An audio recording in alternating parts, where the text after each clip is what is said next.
الحمد للہ وکفا والصلاة والسلام علی النبی المصطفیٰ وعلی آلہ وصحبہ ومن والاه اما بعد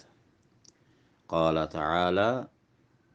اعوذ باللہ من الشیطان الرجیم ان اللہ وملائکتہ یصلون علی النبی یا ایہا الذین آمنوا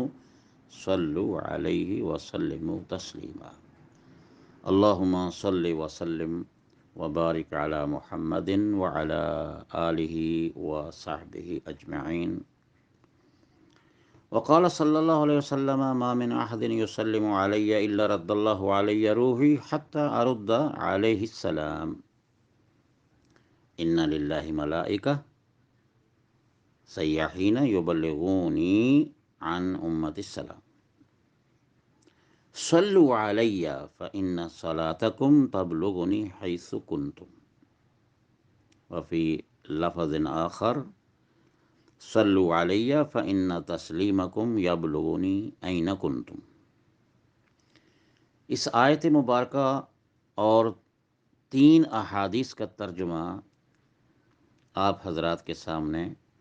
پیش کیا جائے گا، لیکن اس سے پہلے ایک سوال ہے جس کے لیے یہ جواب آپ حضرات کی خدمت میں پیش کیا جا رہا ہے۔ وہ سوال یہ ہے کہ ایک واقعہ ہوا ہے جو مشہور ہے کرامت کے طور پر 578 ہجری میں، کہ علامہ اور امام الشیخ الرفاعی اللہ یرحمہ، ان کا تعلق وہ بنی ہاشم سے ہیں، نبی کریم صلی اللہ علیہ وسلم کی آل سے، احمد ابن علی ابن الحسن الہاشمی مکی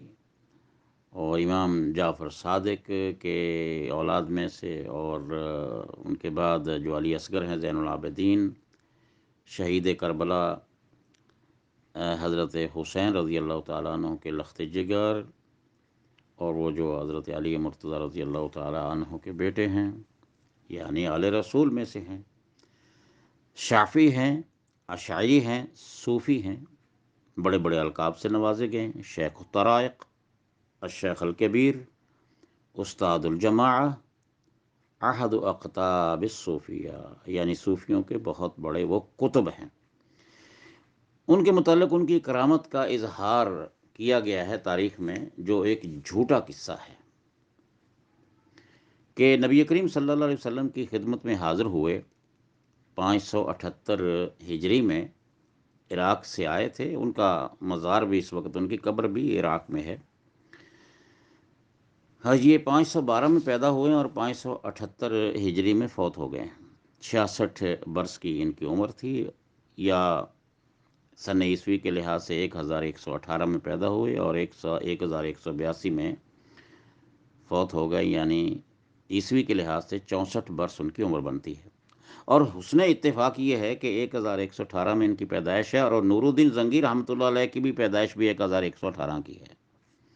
اور ان کے متعلق بھی ہے کسی قسم کا مشہور قصہ جو اس سے پہلے بیان کیا جا چکا ہے، کہ وہ بھی جھوٹ کا ایک پلندہ ہے۔ وہ جھوٹ ہے کہ انہوں نے آدمیوں کو اگر قتل کیا، اس کے بعد حجرہ مبارکہ کے چاروں طرف فولادی دیوار تعمیر کی ہے۔ بے بنیاد قصہ ہے۔ بعین ہی قصہ یہ بھی اسی طرح کا ہے، میں عرض کرتا ہوں، لیکن اس کے ساتھ جڑا ہوا ایک اور بھی قصہ ہے کہ ان کی وفات ہوئی 578 میں، اور 578 میں یہ مدینہ منورہ آئے ہیں، اور 578 ہی میں ایک واقعہ ہے جو صلاح الدین ایوبی کے بارے میں مشہور ہے، کہ رومیوں نے جب قبضہ کرنے کی کوشش کی مسجد نبوی اور مدینہ منورہ پر، تو صلاح الدین ایوبی، جن کا اصل نام یوسف ابن نجم ہے، جو صلاح الدین ایوبی کے نام سے مشہور ہیں،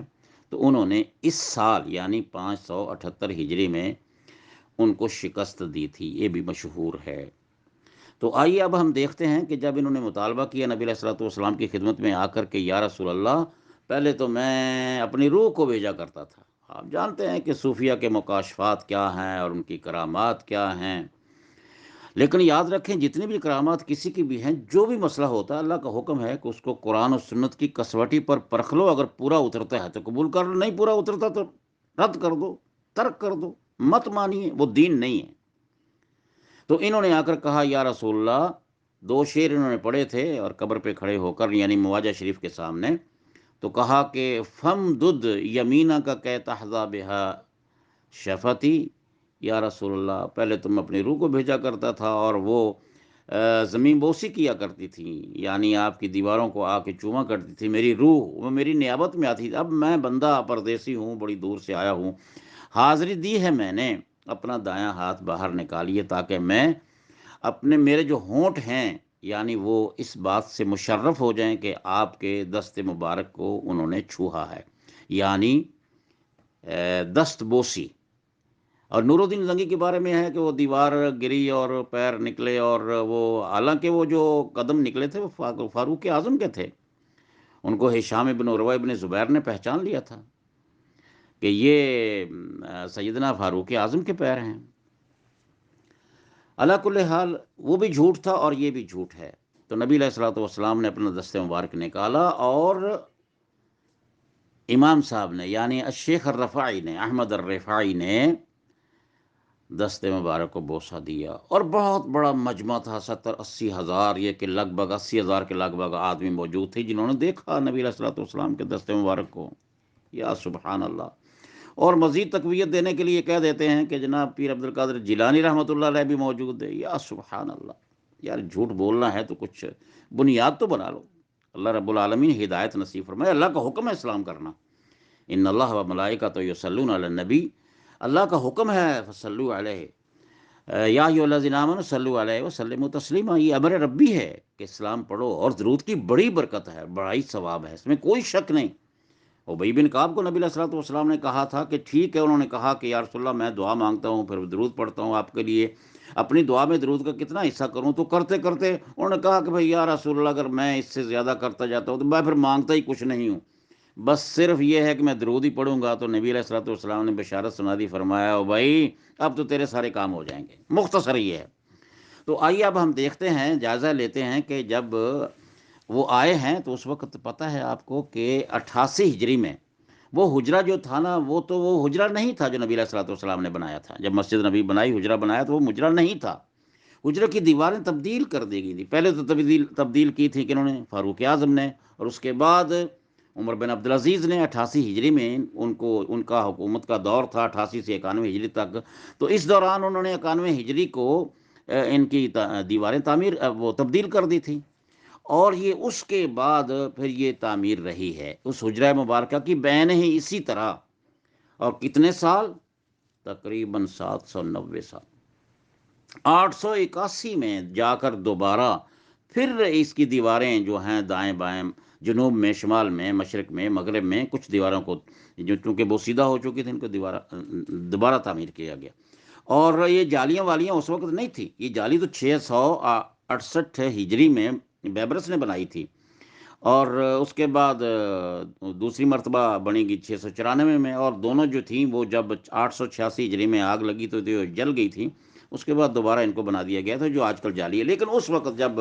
امام شیخ رفاعی آئے ہیں اس وقت حجرہ مبارکہ کی صرف 2 دیواریں تھیں، اور 2 دیواروں پر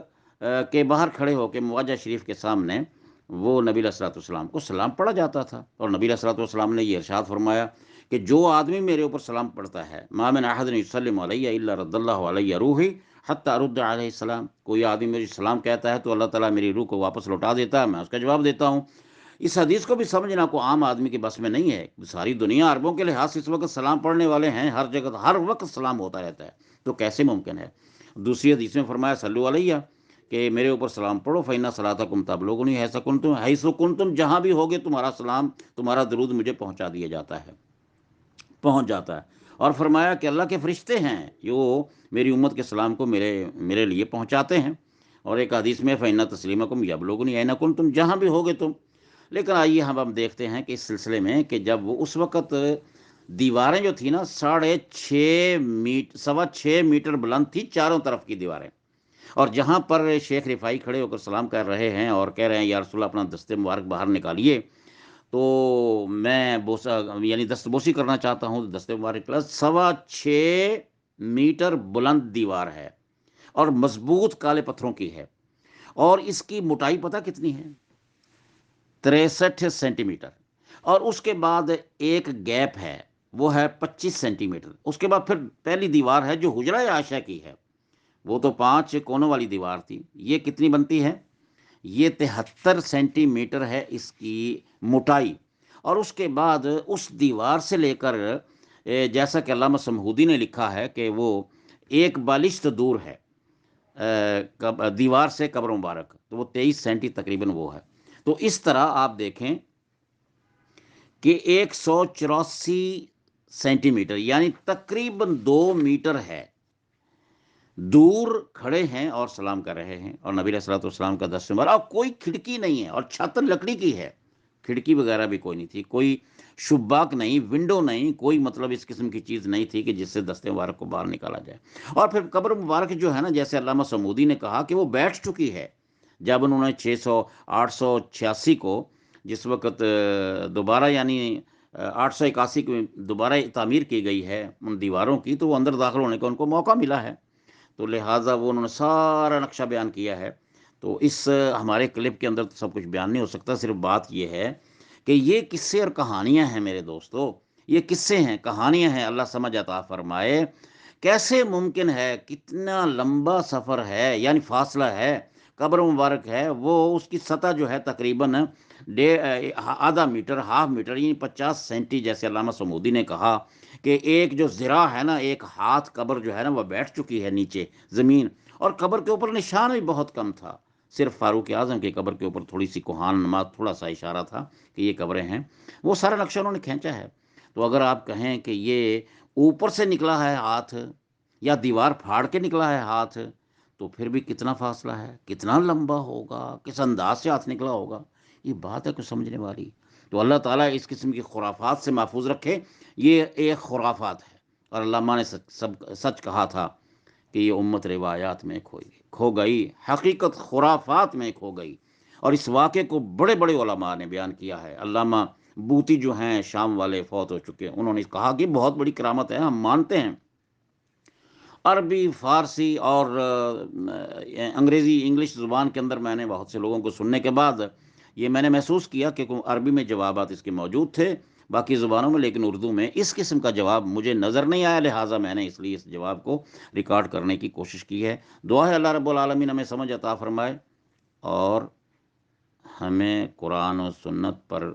پرکھ کر کسی چیز کو قبول کرنے کی توفیق عطا فرمائے۔ ھذا ما عندی واللہ اعلم بالصواب، والسلام علیکم ورحمۃ اللہ وبرکاتہ۔